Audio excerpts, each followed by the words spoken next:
ఈ కేసులో కేటీఆర్తో పాటు ఇతర అధికారులను కూడా కలిపి విచారించే అవకాశం ఉందా? వాళ్ళ పాత్రపైన ఎలా ఎంక్వైరీ చేయబోతున్నారు? అంటే కేటీఆర్కి సంబంధించిన విచారణ ఇప్పటికే పూర్తయింది. ఇప్పుడు జరగాల్సినంత కూడా ఏసీబీ ఛార్జెస్ ఫ్రేమ్ చేసింది. ఛార్జ్షీట్ దాఖలు సమయంలో కొన్ని అలిగేషన్స్ ఏవైతే మీరు మనం ఏసీబీకి సంబంధించిన ఎఫ్ఐఆర్లో కావచ్చు, హైకోర్టులో, సుప్రీంకోర్టులో జరిగిన ఆర్గ్యుమెంట్స్లో ఒక విషయాన్ని చాలా స్పష్టంగా చెప్పారు.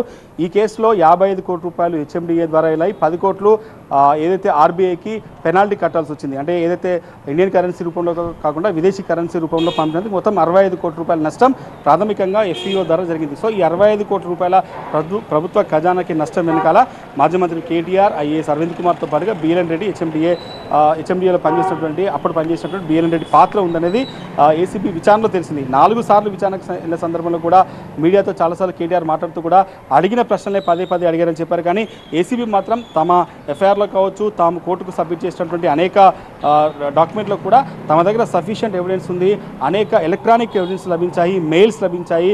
ఎఫ్ఈఓ నుంచి కేటీఆర్కి మధ్య జరిగినటువంటి మెయిల్ కన్వర్జేషన్ కావచ్చు, అటు ఎఫ్ఈఓ నుంచి హెచ్ఎండిఏకి మధ్య జరిగినటువంటి మెయిల్ కన్వర్జేషన్స్ అన్ని కూడా వచ్చాయి. కాబట్టి ఇది ఒక కుట్రపూరితంగా జరిగింది. దీంట్లో రాజకీయ దురుద్దేశంతో చేస్తున్న ఆరోపణలు నేను చాలా ట్రాన్స్పరెంట్ గా ఉన్నాను అనేది ఇది వరకు చాలా సందర్భాల్లో చెప్పారు. సో ఇప్పుడు ఆయన ఈ విచారణ ఎలా ఎదుర్కొంటారు? ఆయన తప్పించుకోవడానికి ఎలాంటి పాయింట్స్ ఉన్నాయి తన దగ్గర?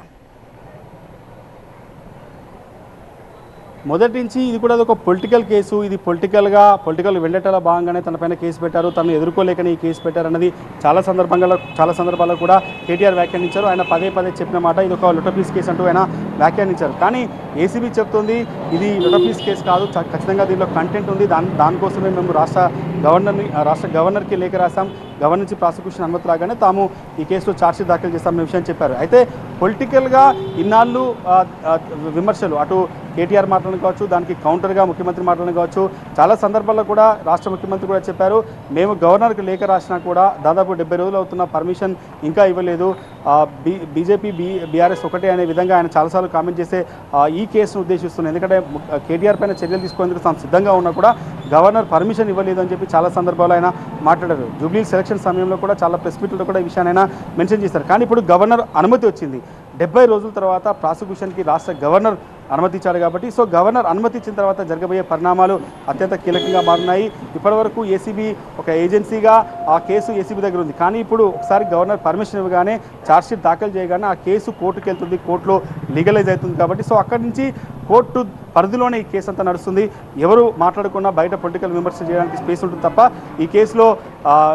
ఈ కేసుకు సంబంధించినటువంటి కోర్టుకు ఒకసారిగా ఛార్జ్షీట్ చేరిన తర్వాత మాత్రం కేసు పైన విమర్శలు చేయడానికి ఉండదు. సో కోర్టులోనే ప్రొసీడింగ్స్ అన్ని కూడా ఎదుర్కోవాల్సి ఉంటుంది. చాలా కీలక పరిమాణం. ఇప్పటివరకు కూడా కేవలం విమర్శలు, పొలిటికల్గా కామెంట్స్ వరకు మాత్రమే ఈ కేసు మిగిలింది. 4 సార్లు కేటీఆర్ హాజరైన సందర్భంలో కూడా చాలా సందర్భంలో విచారణ అయిపోయిన తర్వాత కూడా ఆయన మీడియా ముందుకు వచ్చి ఈ కేసులో తాను నిర్దోషిగా బయటకు వస్తాను, ఈ కేసులో అసలు ఏమీ లేదు, తాను ₹1 కూడా లబ్ధి పొందలేదు, తన ఈ ఈరేస్ కేసు ద్వారా 100 కోట్ల రూపాయలు హైదరాబాద్కి పెట్టుబడుల రూపంలో వచ్చాయి ఫామ్లా ఈరేస్ ద్వారా అని ఆయన పదే చెప్పే ప్రయత్నం చేశారు. కానీ ఏసీపీ మాత్రం ఆయన మంత్రిగా ఉండి తన అధికార దుర్వినియోగానికి పాల్పడ్డారు. అధికార దుర్వినియోగానికి పాల్పడి ఎందుకంటే మంత్రిగా ప్రమాణ స్వీకారం చేసిన సమయంలో ఆయన కొన్ని రాజ్యాంగబద్ధంగా కొన్ని చేయాల్సి ఉంటుంది. మంత్రివర్గ అనుమతి లేకుండా, ముఖ్యమంత్రి అనుమతి లేకుండా ఒక రాష్ట్ర ఖజానా నుంచి 55 కోట్ల రూపాయలు ఒక ప్రైవేట్ కంపెనీకి పంపడం, అది కూడా ఇండియన్ కరెన్సీ రూపంలో పెనాల్టీ ఆర్బీఐ కూడా ఖచ్చితంగా అయ్యే ఛాన్స్ ఉంది. ఎందుకంటే ఇప్పటివరకు పొలిటికల్ విమర్శలుగానే ఈ కేసు ఉంది. కానీ ఇప్పటివరకు పొలిటికల్గానే ఈ కేసు చాలా విమర్శలు ఒకరిపైన ఒకరు చేస్తున్నారు. దీంట్లో ఎట్లాంటి రాజకీయ ఉద్దేశంతోనే తనపైన కేసు పెట్టారు, తను ఎదుర్కోలేకనే కేసు పెట్టారని కేటీఆర్ చెప్పారు.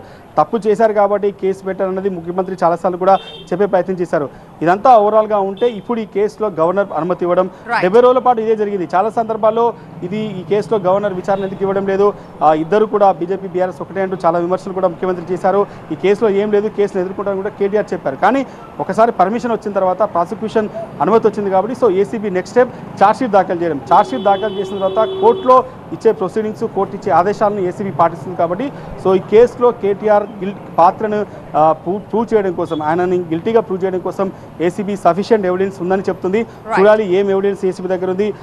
అనేక ఎలక్ట్రానిక్ డాక్యుమెంట్స్ కావచ్చు, చాలా మెటీరియల్ ఉందని చెప్పి ఏసీబీ చెప్తుంది. కాబట్టి కోర్టులో ప్రాసిక్యూషన్ గవర్నర్ ఇచ్చిన తర్వాత రేపటి నుంచి జరగబోయే పరిణామాలు ఈ రోజు నుంచి జరగబోయే పరిణామాలు మాత్రం ఈ కేసులో అత్యంత కీలకంగా ఉన్నాయి.